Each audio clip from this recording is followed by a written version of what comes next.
Hi, I'm Kate Smith with the Pennant. I'm going to be reading The Velveteen Rabbit today. Okay, The Velveteen Rabbit. There once was a Velveteen Rabbit, and in the beginning he was really splendid.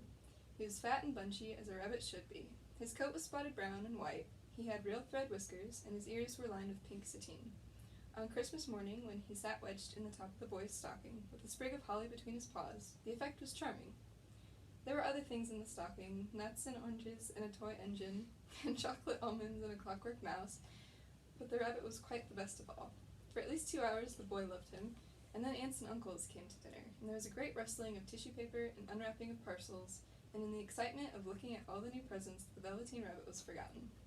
For a long time he lived in the toy cupboard or on the nursery floor, and no one thought very much about him.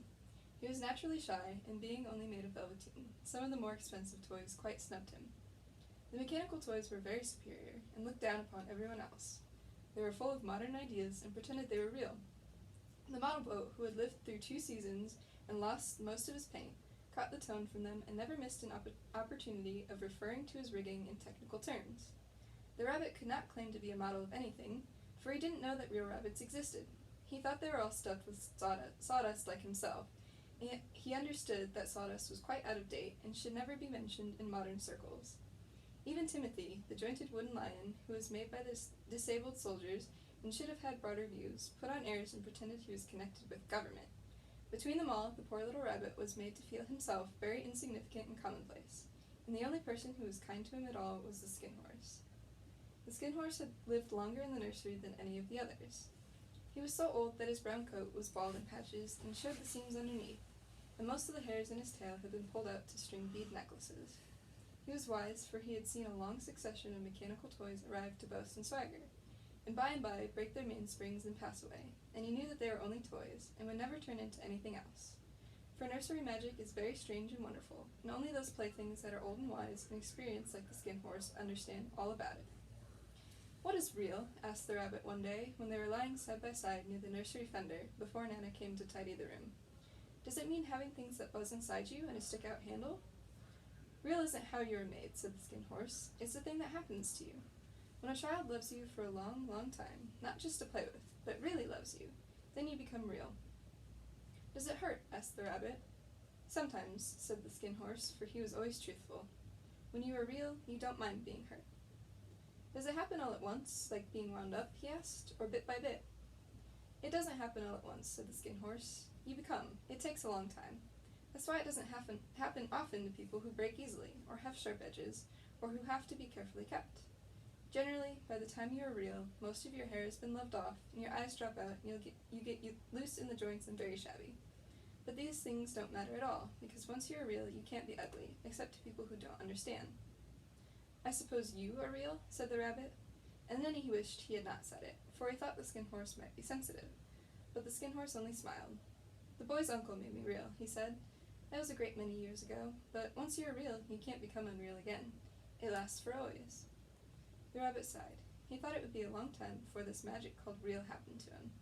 He longed to become real, to know what it felt like, and yet the idea of growing shabby and losing his eyes and whiskers was rather sad. He wished that he could become it without these uncomfortable things happening to him.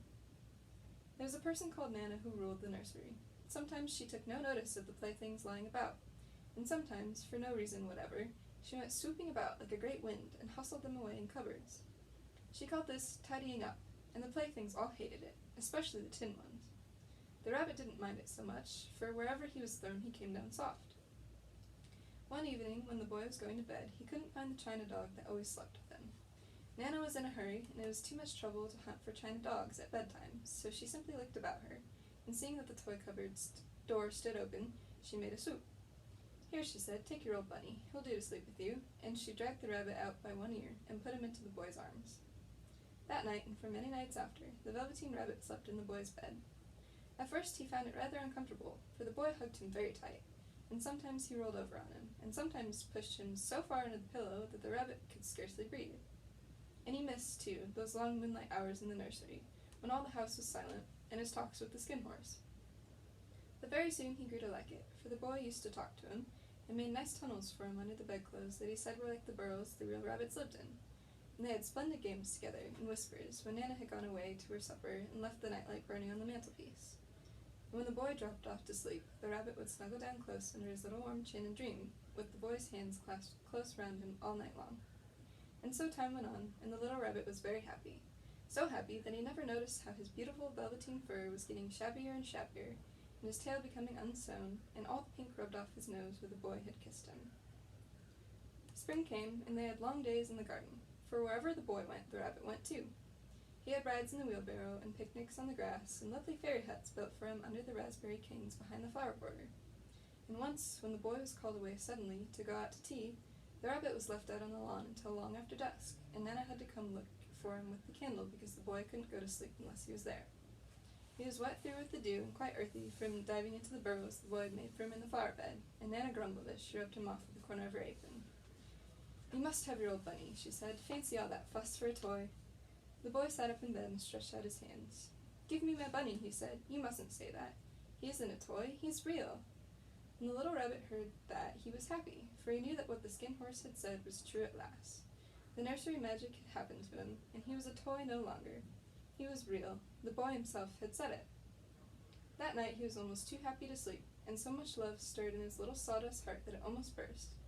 And into his boot-button eyes, that had long ago lost their polish, there came a look of wisdom and beauty, so that even Nana noticed it next morning when she picked him up, and said, "I declare if that old bunny hasn't got quite a knowing expression."